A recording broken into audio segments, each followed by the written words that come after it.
Witam. Dzięki uprzejmości ekipy ze sklepu FPN prezentuję tu, jak widać, na Hvalur Eclipse Pure Silver model, stalówka medium, co nie wiem, czy się sprawdzi, zobaczymy. Kartonowe pudełko. W środku mamy tutaj takie wycięcia specjalne na pióro. Trochę tutaj jest ulotek i odwołań do instrukcji. Folijka, którą zdjąłem, i oto pióro. To pierwszy egzemplarz firmy Pióra, które ma wysuwaną stalówkę. Jest bez skówki. To wykonane z aluminium. Tutaj mamy 12 takich płaszczyzn. Na jednej z nich nazwa firmy i klips, który firma informuje, jest zdejmowalny. Jak komuś się nie podoba i nie potrzebuje, można zdjąć. Tu końcówka, gdzie wychodzi stalówka, no i z drugiej strony mamy pokrętło, które potem wyjaśnię. Po wysunięciu stalówka wygląda tak oto. To stalowa stalówka wykonana przez firmę na Hvalur, także robiona in-house, jak to się mówi. No i teraz, żeby to pióro aktywować, czyli wysunąć, to musimy nacisnąć. I tutaj troszkę to jeszcze wrócę do tych płaszczyzn. Nie są ostre, tak to ujmę, natomiast wyczuwalne pod palcami. Klips bardzo twardy i tak właśnie oto wysuwa się stalówka. Nie mamy tutaj guzika z tyłu do naciskania, tylko całą górną częścią korpusu przesuwamy i stalówka się chowa lub wysuwa, co oznacza, że raczej jedną ręką trudno będzie ten manewr wykonać.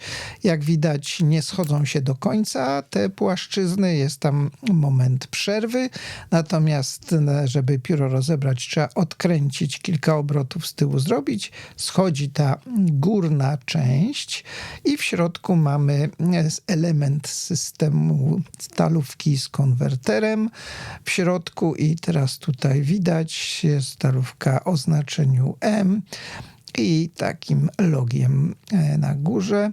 Natomiast konwerter i to jak żywo przypomina produkty firmy Pilot. No i tutaj mamy takie z boku nacięcie, w które wchodzi element tutaj taki wystający na tym.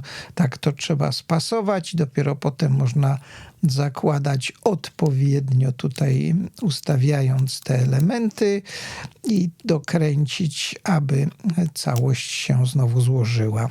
Tak to wygląda.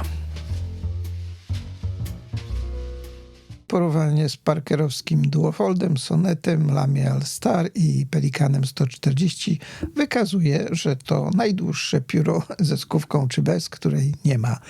Mamy 15 cm od wyciągniętej stalówki do końca, natomiast bez stalówki mamy też 15 cm. Tak wygląda sytuacja. Średnica 14 cm w tym najgrubszym miejscu, a pióro waży 36 gramów.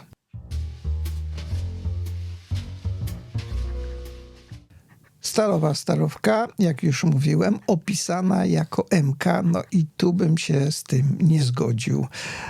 Tak firma ją opisała, ale to tak jakby można powiedzieć japońska MK, mimo że pióro jest amerykańskie, przypomnę.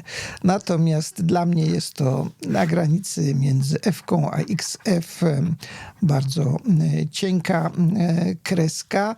Można docisnąć, ale niewiele to pogrubi, bo stalówka mała.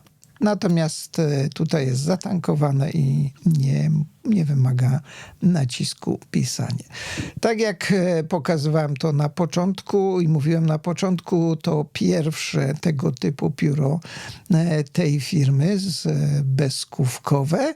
Natomiast wykonanie jest ciekawe. Nowa wariacja, można powiedzieć, pióra bezskówkowego, ciekawa swoją drogą.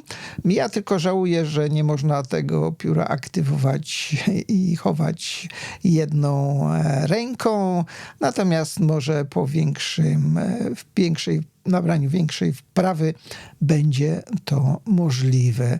Ciekawa koncepcja. O, tak już mi się widać udało schować.